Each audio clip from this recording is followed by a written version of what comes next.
Нерешениот одвод на атмосферската вода за зградите во блокот Б на трговскиот центар им направи проблеми на собствениците на дуќани на приземјето.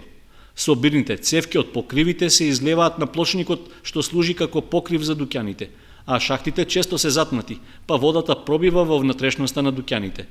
Дуќанџиите велат дека се приморани сами да ги чистат шахтите, но и тоа не помага многу, затоа што и тие не можат да ја соберат сета вода кога врне. По обилните врнежи во текот на продолжениот празничен викенд, из утрината затекнале поплавени простории, со оштетени ѕидови и електрична инсталација, а голема штета има и кај стоката за продажба, посебно во бутикот Селект. Можем да кажем околу 4 сантима има вода, значи сета таа вода навлезена во нашиот дуќан, исто така делот каде што ни се наоѓаат камерите, печката, значи се што е поврзано со струја ни е веќе под вода, голем дел од гардеробата ни е уништена, значи имаме штета од неколку илјади евра и не знам, значи мора некој од надлежните што се во општината да превземат мерки да се санира ова, затоа што ова не е прв пат. Ни се случува неколку пати, но овој пат е највеќе до сега што е било.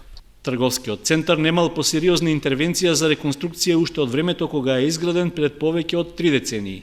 На неколку места цевките за атмосферската вода се оштетени, па таа тече под зидовите наместо да се насочи кон шахтите. И плочките на плочникот се искршени и недостасуваат на повеќе места, поради што водата без проблем навлегува во дуќаните, додаваат нивните собственици.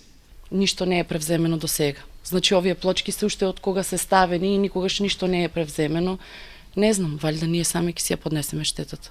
Собствениците на дуќани бараат од општината да преземе мерки за санирање на состојбата, затоа што редовно ги подмируваат давачките кон неа. Условите во кои сега работат се под стандардите за извршување на дејноста.